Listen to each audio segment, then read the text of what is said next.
누가복음 20장 9절에서 18절 말씀입니다. 그가 또 이 비유로 백성에게 말씀하시기 시작하시니라. 한 사람이 포도원을 만들어 농부들에게 세로 주고 타국에 가서 오래 있다가 때가 이르매 포도원 소출 얼마를 바치게 하려고 한 종을 농부들에게 보내니 농부들이 종을 몹시 때리고 그저 보내었거늘 다시 다른 종을 보내니 그도 몹시 때리고 능욕하고 그저 보내었거늘 다시 세 번째 종을 보내니 이 종도 상하게 하고 내쫓은지라.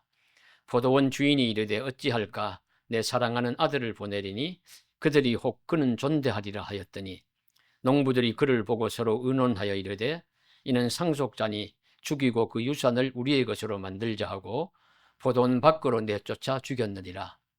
그런즉 포도원 주인이 이 사람들을 어떻게 하겠느냐? 와서 그 농부들을 진멸하고 포도원을 다른 사람들에게 주리라 하시니 사람들이 듣고 이르되 그렇게 되지 말아지이다 하거늘. 17, 18절 함께 보십니다. 그들을 보시며 이르시되 그러면 가르쳤던 바 건축자들의 버린 돌이 모퉁이의 머릿돌이 되었느니라 함이 어찌미냐. 무릇 이 돌 위에 떨어지는 자는 깨어지겠고 이 돌이 사람 위에 떨어지면 그를 가루로 만들어 흩으리라 하시니라. 아멘. 예수님이 한 비유 말씀을 하십니다. 어떤 사람이 포도원을 만들었습니다. 동일한 말씀인 마태복음 21장에 보시면 이 주인은 포도원을 만들었는데 포도원 안에 울타리를 두르고 집자는 틀을 만들고 또 망대도 짓고 농부들에게 세를 주고 먼 나라로 떠났다고 합니다. 그러니까 농부들이 마음 놓고 농사를 지을 수 있도록 모든 것을 완비해 주고 세를 주고 떠났다는 겁니다. 그리고 나서 일정 기간이 지난 다음에 포도 수확의 때가 되니까 이제 세를 받아야 되잖아요. 그리고 옛날에 도지제도가 있어서 땅을 빌려주면은 약속을 하고 얼마 정도를 소출의 얼마를 받는 법이 있습니다. 그래서 그걸 받으려고 종을 보냈어요. 근데 그 종을 이 농부들이 세를 주지 않고 그냥 때려가지고 쫓아버립니다. 돌려보냅니다. 그 종이 두드려 맞고 왔어요. 그러니까 주인이 아이고 이 종이 혹시 뭐 실수하거나 잘못한 게 있는 건 아닌가 그렇게 생각하고 이번에 다른 종을 또 보냈습니다. 그 다른 종을 보니까 다른 종이 또 맞고 왔어요. 이상하다. 이 농부들이 왜 이러지? 이렇게 하면서 주인이 세 번째로 종을 보내었는데 그도 역시 상하게 되어서 쫓기어 돌아왔습니다. 주인이 참 이해가 안 되죠. 이상하다. 농부들이 이럴 수가 있는가? 그러면은 내가 이번엔 아들을 보내야 되겠다. 이 아들을 보내면 날 본 것처럼 존대하고 그에게는 잘 대접하고 뭐 주어야 할 합당한 세를 줄 것이다. 이렇게 해서 아들을 보냈는데 이 농부들은 아들이 오는 것을 보고선 여봐라, 이거 모여봐. 저 주인의 아들이 오네. 저 주인의 아들이 죽으면 이 포도원 우리 것이 될 것이 아닌가? 이렇게 악한 마음을 품고서는 그 아들을 포도원 밖으로 내어 쫓고 죽여버리고 말았다 하는 것입니다. 그러니 이 소식을 안 주인이 어떻게 하겠느냐? 이 주인은 힘이 있는 주인입니다. 권세가 있는 주인입니다. 그 주인이 군대를 몰고 돌아와서 농부들을 진멸하고 그 포도원을 다른 사람들에게 줄 것이다 라는 말씀을 하시는 것입니다. 이 이야기에서 농부는 주인은 포도원 주인은 하나님을 의미하고요. 그리고 농부는 이스라엘 지도자들, 정치 지도자들, 종교 지도자들을 의미하고 포도원은 이스라엘을 의미합니다. 하나님이 이스라엘을 잘 만들어 가지고 이스라엘의 지도자인 농부들에게 잘 다스리고 통치하도록 나라를 맡기고 국민들, 백성들을 맡기고 떠났다는 것이죠. 그리고 적당한 때가 되면 이들이 신실함과 공의로 잘 나라를 다스리다가 좋은 아름다운 열매를 맺어서 하나님께 드려야 하는데, 그것을 받으려고 보낸 선지자들을 내어 쫓고 박해를 하고 하나님께 드릴 것을 드리지를 않습니다. 그렇게 하다가 선지자를 보내다가 안 되니까 하나님이 내 아들을 보내리라. 그 아들이 누구시죠? 예수님입니다. 그러니까 이 말씀은 아들이 왔는데 너희들이 아들을 영접지 아니하고 나를 죽일 것이다, 나를 죽이고 말 것이다 라고 자신의 죽임당함을 예고하는 장면입니다. 그것도 농부들이라고 하는 유대의 지도자들, 이스라엘의 종교 정치 지도자들에게서 죽임을 당할 것이라는 것을 말씀하고 있는 것이죠. 그러니까 이 말씀의 의미를 알아들은 사람들 중에 아이고 그렇게 되지 말기를 바랍니다, 이렇게 이야기를 하지만 예수님은 그렇게 될 것을 확신하시면서 이렇게 되어지는 일들을 구약의 말씀과 연결해서 성취될 것이라고 이야기를 하십니다. 바로 그것이 시편 118편 22절에 나오는 말씀인데, 건축자들의 버린 돌이 모퉁이의 머릿돌이 되었느니라 하는 이 말씀의 성취가 이루어질 것인데, 그것을 이제 말씀해 주시는 것이죠. 그래서 이 말씀대로 예수 자신이 이스라엘 백성들에게 십자가의 죽으심으로 버려진 돌처럼 되었지만, 그러나 다시 부활하시어 새로운 이스라엘과 이 세상 만물들에게 살리는 머릿돌과 같은 존재가 될 것이라는 말씀을 하시고 있습니다. 그래서 그런 말씀으로 이 메시지를 정리해 주시고 있는 것입니다. 즉 자기 백성에게는 버림받지만 예수님은 결국 그 백성이나 온 세상의 가장 중요한 존재, 온 세상의 구원자가 되실 것이라는 말씀을 하십니다. 그리고 역사는 그렇게 되었다고 우리의 그리스도인들은 믿습니다. 그래서 오늘 우리는 건축자들의 버린 돌이 모퉁이의 머릿돌이 되듯이 사람이 어떤 단체나 어떤 모임에서는 버림받을 수 있지만 그 후 새로운 사람들이나 다른 공동체에서는 귀하게, 존귀하게, 요긴하게, 중요하게 쓰임받을 수 있다는 사실을 먼저 살펴보겠습니다.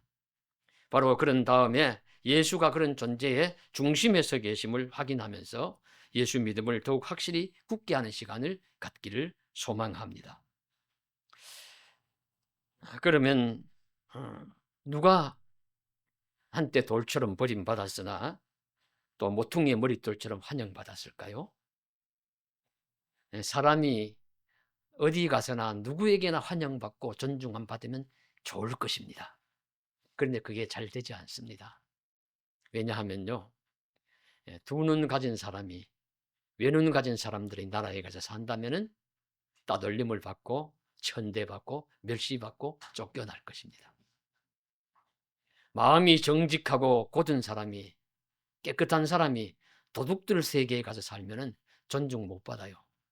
이상한 놈이라고 취급받으면서 오히려 쫓겨날 것입니다. 사람이 어떤 곳에서나 환영받고 세상 어디 가서도 존중받을 것이라고 생각하는 것은 착각일 수가 있습니다. 우리도 역시 어떤 곳에서는 존중받지 못하고 버려진 돌처럼 취급받을 수도 있습니다. 하지만 또 다른 곳에서는 존중받을 수도 있습니다. 조앤 롤링이라는 작가가 있죠.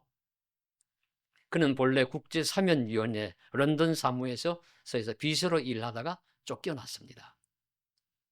남편에게도 이혼을 당하여서 어린 딸 하나를 가지고 고향으로 돌아와서 아주 가난하고 정부 보조금으로 살아가는 가난한 싱글맘이 되었습니다. 그녀는 스스로 실패의 전형이라고 생각하고 심한 우울증을 앓았다고 합니다. 그런 상황을 겪으면서 아기를 데리고 오랜 시간 글을 써도 구박을 하지 않는 한적한 카페에서 소설을 썼습니다. 해리포터와 마법사의 돌이란 원고를 완성하고 그것을 출판하려고 출판사를 찾아다니는데 무려 12개의 출판사에서 거절을 당했다고 해요. 가니까 거절하고, 아이고 내용이 보니까 너무 아이들 보기 읽기 어렵고 길고 이런 것을 누가 읽어요? 출판 안 해줍니다. 그렇게 12군데 거절을 당하다가 블룸주버리라는 작은 한 출판사에서 출간을 해주어서 책이 다행히 나오게 되었는데 그 책이 얼마나 세계적인 히트를 쳤는지는 우리들이 알고 있습니다. 당시 그 책이 나오기를 신문 매스컴을 보면서 사람들이 시리즈가 나올 때 줄을 서가지고 밤을 새서 기다리는 모습을 보았고 통계를 보면 5억 부 이상 팔렸다고 합니다. 세계 200여 개 국어로 번역이 되었다고 해요. 그녀는 성경 다음으로 많이 읽히는 책을 쓴 작가의 반열에 올랐습니다. 남편에게 버림받은 싱글맘에 회사에서 쫓겨난 해고의 이력에 찾아다니는 출판사마다 거절당하는 보잘것없는 작가 롤링이었지만 결국은 그는 억만장자가 되었고 영국에서 문학에 기여한 공로를 인정받아 기사 자기를 수여받았고 수많은 사람이 부러워하는 성공한 인물이 되었습니다. 그녀는 한때 어떤 곳에서는 버려진 돌처럼 취급받았으나 더 큰 세상에서는 존중받는 머릿돌처럼 된 것이죠. 그런가 하면 애플의 창시자 스티브 잡스는 또 다른 이력을 가진 인물입니다. 그는 자신이 창립한 회사에서 자기가 쫓겨났어요. 물론 자신이 교만했다고 나중에 고백하기도 합니다. 교만해서 나는 안 쫓겨날 거야. 그래서 이사진에 투표를 붙였어요. 날 그렇게 싫어하면 내가 나가고 다른 사람 대표이사 선임하라고. 투표를 딱 하니까 열어보니까 자신이 쫓겨나고 다른 사람을 대표이사로 이사들이 선임을 한 거예요. 이사회에서. 그래서 쫓겨났어요. 실망될 만하죠. 그러나 그는 좌절하지 않고 넥스트라는 회사를 세우고 그 후 월트 디즈니가 배급한 최초의 3D 장편 애니메이션 토이스토리의 기술 부문을 담당 제작하면서 전무후무한 성공을 거둡니다.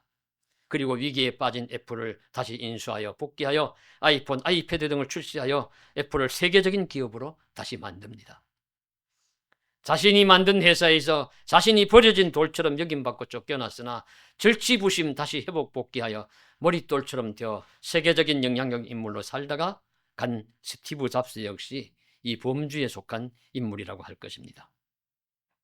세상에만 그런 인물이 있는 것이 아니라 성경 속에도 있습니다.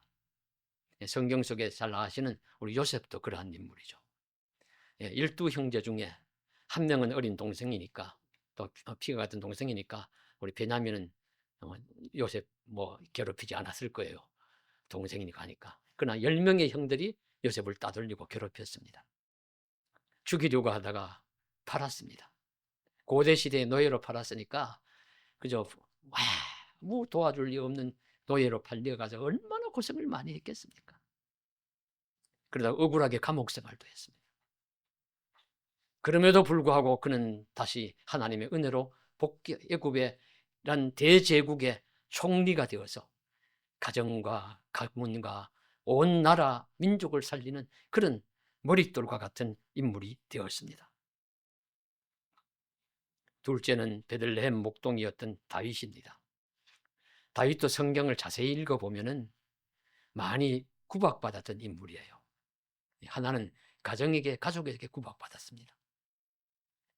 이 이야기가 사무엘이 왕의 자질이 있는 자가 누구냐, 이 하나님의 계시를 받고서는 이새의 집을 베들레헴 이새의 집을 찾아와서 면접을 보지 않습니까? 그래 그 아들들을 다 내게로 데리고 오시오. 아들을 데리고 왔는데 7명을 데리고 왔어요. 선을 보여요. 7명을 다 하나하나 선을 보는데 하나님의 감동이 오지 않습니다. 없는데 다른 아들은 더 없어. 그러니까 아버지 이새가 마지못해서 하는 말이 아들 하나가 저기 들판에서 양을 치는 막내가 하나 있기는 있습니다요. 그를 데려오라고. 데려와서 보니 하나님의 감동이 임해서 눈이 붉고 총명이 뛰어난 것 같고 그래서 그에게 기름 부음을 줍니다. 그래서 기름 부음을 받았지만 이렇게 천시받고 멸시받고 제외당하는 이런 분위기를 다윗이 몰랐을 리가 없어요. 그래서 시편 27편 10절에 이렇게 이야기합니다. 내 부모는 나를 버렸으나 여호와는 나를 영접하시리로다. 내 부모는 나를 멸시천대했지만 내 하나님은 나를 영접하실 것입니다. 그렇게 고백하는 찬송하는 내용이 나오기도 합니다. 다윗 왕국에서도 역시 버림받은 돌과 같은 존재였죠. 한때 골리앗을 이기고 전쟁에 나가서 승승장구함으로 사울은 천천히요 다윗은 만만히더라고 백성의 환영을 받았지만 결국 왕권의 위협을 느낀 사울의 시기와 견제로 인하여 도망자가 됩니다. 왕실에서 버림받아 언제 어디서 죽을지 모르는 위기의 시절을 한 10여 년 동안 살아가죠. 하지만 결국 다윗은 왕이 되어 다시 이스라엘로 복귀하여 나라를 반석 같은 토대 위에 든든하게 세웁니다. 다윗 역시 그야말로 버려진 돌이 모퉁이의 머릿돌이 되는 전형적인 인물이 되는 것입니다. 물론 세상적 일은 성공만을 의미하는 것은 아닙니다. 세상에서 성공하지 못하면 거지 나사로처럼 죽어 하나님 나라에서 하나님 품에서 또 영접받고 요긴한 머릿돌처럼 될 것입니다. 오늘 말씀의 화자이기도 하시며 이 비유 말씀의 실체이자 주인공이신 예수님이 가장 그 주인공이 되시는 분입니다. 예수님은 당시의 유대자들과 유대 지도자들과 세상에 의해서 쓸모없다고 버려진 존재처럼 되었습니다. 가장 참혹한 죽음인 십자가 죽음을 당하셨습니다. 그러나 하나님이 예수님을 다시 부활시키사 인류 구원의 주님으로 세우심으로 이 온 세상이라는 구조물에 온 인류라는 건축물의 머릿돌처럼 되게 하셨습니다. 그야말로 예수 그리스도는 버려진 돌이 모퉁이의 머릿돌이 되는 전형적인 인물이 되신 것입니다. 그러면 좀 더 이 내용을 좀 세부적으로 살펴보겠습니다. 예수님이 첫째로 머릿돌이 되셨다는 것은 어떤 의미가 있을까요? 머릿돌의 기능이 무엇입니까? 머릿돌은 건물의 중심을 잡고 전체를 지탱하는 가장 중요한 돌입니다. 또한 건물의 중요한 장소에 세워져서 건물의 주민등록, 신분증 역할도 합니다. 건물의 공사 시작, 준공일자, 건축주, 설계자, 시공사 등을 기록하여 그 건물이 지어진 내력을 보존하는 역할도 합니다. 이 돌에 새겨 놓았기 때문에 잘 지워지지 않아요.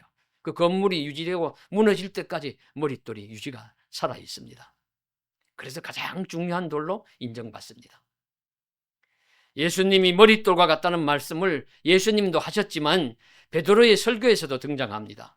사도행전 4장 11절에 공회 앞에서 베드로는 담대히 외칩니다. 이 예수는 너희 건축자들의 버린 돌로서 집 모퉁이의 머릿돌이 되었느니라. 이어서 나오는 말씀이 유명한 말씀이죠.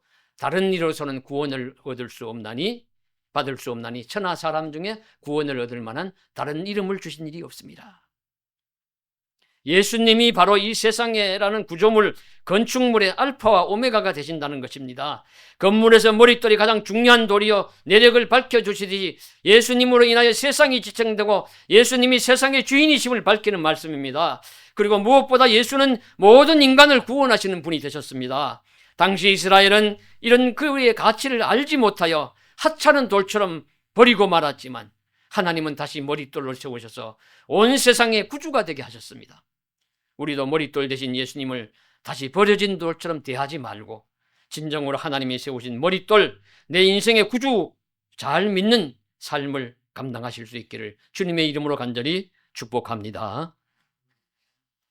둘째로는 예수님은 모퉁이 돌이 되셨어요.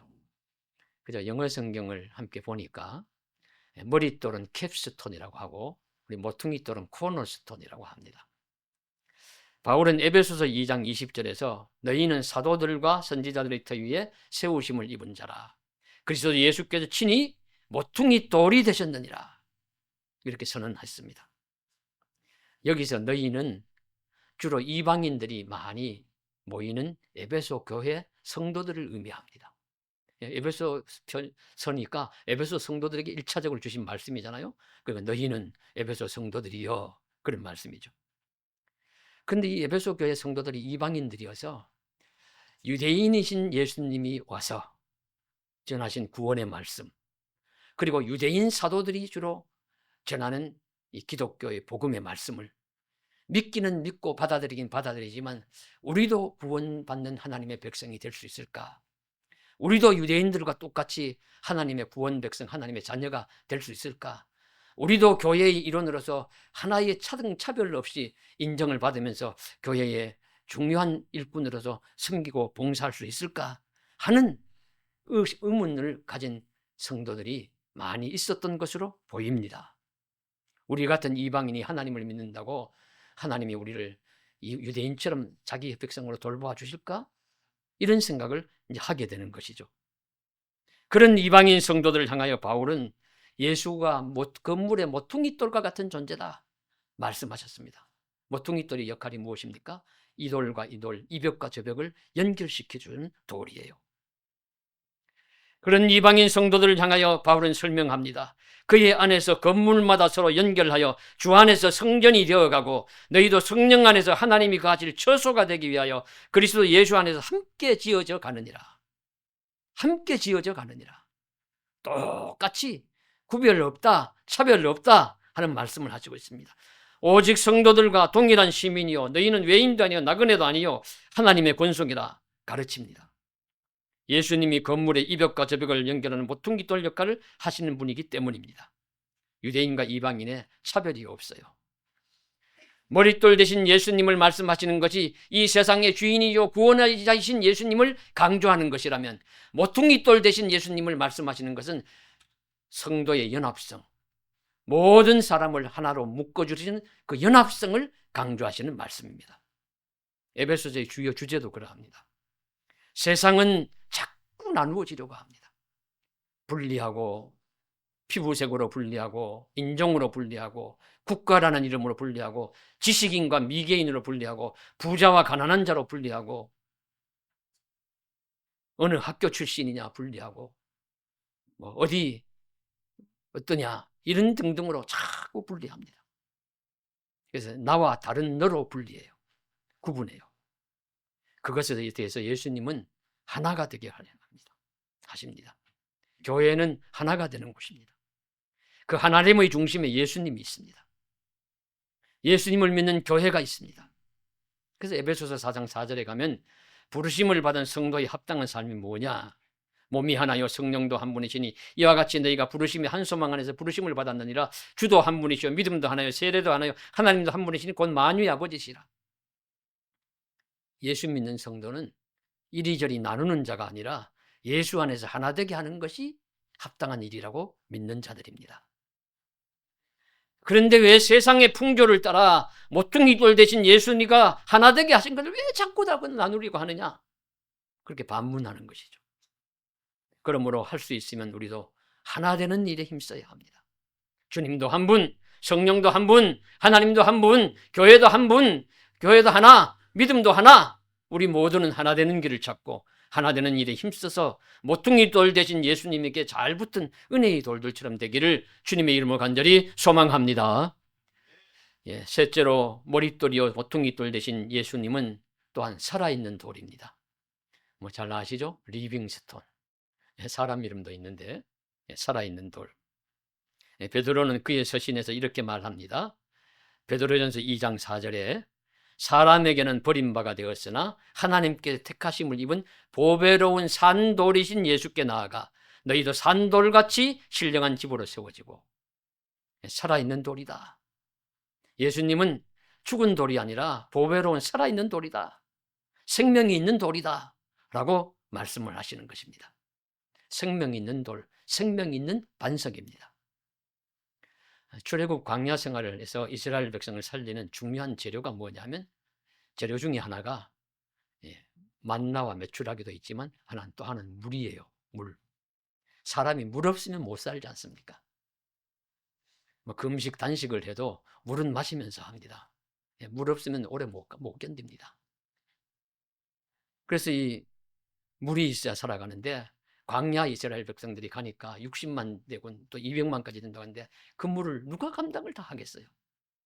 그래서 가서 마라에서 쓴물을 단물로 바꾸고 엘림에 가서 큰 오아시스에서 물을 충만하게 죽이고 해도 물을 막 들고 싸고 갔겠지만 이렇게 가다가 보면 물이 마시고 떨어지고 해서 물이 모자랄 것이 아니겠습니까? 그래서 르비딤이라는 곳에 가서는 물이 모자라니까 백성들이 화가 나고 분이 나가지고 돌을 들어가지고 모세를 들어 치려고 하면서 너 우리 다 목말라 죽게 하려고 이렇게 광야로 몰아냈느냐. 그러니까 모세가 공급해서 하나님께 기도하니까 호렙산 반석 위에 서라. 큰 돌 위에 서라는 거예요. 반석을 쳐라. 치니까 돌에서 물이 쏟아져 나왔대요. 이게 이제 가능한 일이 아니죠. 불가능의 가능.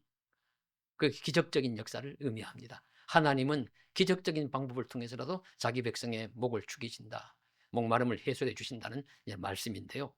어떻든지 리비딤에서 반석에서 반석을 치니까 그 반석에서 물이 나왔습니다. 이 사건은 또 한 번 일어나는데, 광야 40년 생활이 끝나갈 무렵에 가데스라는 곳에서 역시 물이 부족합니다. 또 백성들이 원망하고 불평합니다. 그러니까 모세가 또 하나님께 탄식하며 기도합니다. 물을 보내주십시오.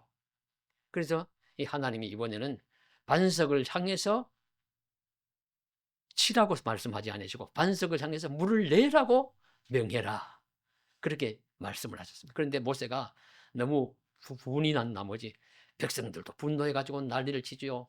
그러니까 자신도 분이 나가지고는 반석을 지팡이로 쳤다는 거 아니에요? 두 번 탁탁 치니까 반석에서 물이 터져 나왔어요. 물은 나왔지만은 모세는 책망을 받습니다. 말씀에 온전히 순종하지 못했다고 하죠. 그렇지만 반석에서 물이 나온 진실은 변하지 않습니다. 이 반석이 뭐냐? 반석은 바로 예수를 가리킨다고 성경은 말씀하십니다.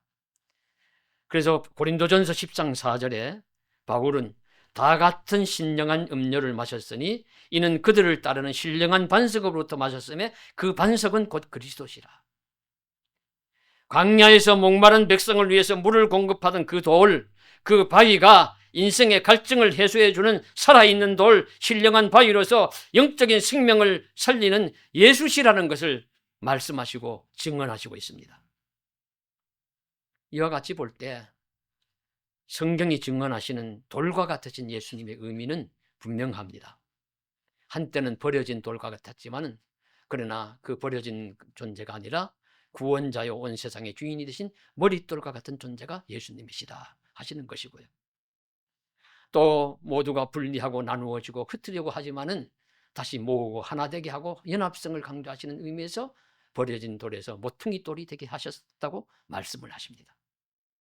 그리고 죽은 돌이 아니라 살아있는 돌이요, 출애굽 시대에 반석에서 생수가 펑펑 쏟아져서 이스라엘 백성 살린 것처럼 예수라는 반석을 믿기만 하면 그 예수 반석에서 생명수가 흘러나와서 우리가 마시면서 새 힘을 얻고 새 능력을 얻고 새 생명을 얻을 것이라고 말씀해 주시는 것이 바로 버려진 돌에서 모퉁이의 머릿돌, 살아있는 돌이 되었다는 말씀을 해주시는 의미라고 보여집니다.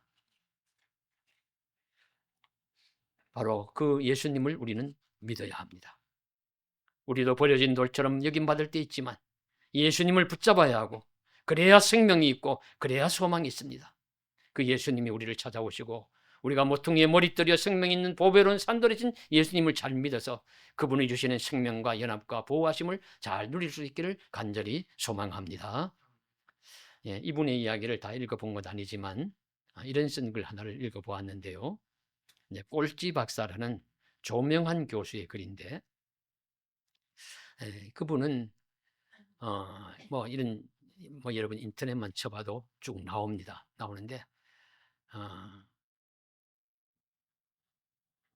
피난론, 북에서 피난론 가난한 실향민이다 하는 것과 지구 반대편에서 보내준 후원자 한 사람이 한 아이의 인생을 바꾸었다, 이런 제목들이 이렇게 붙어 있는데요.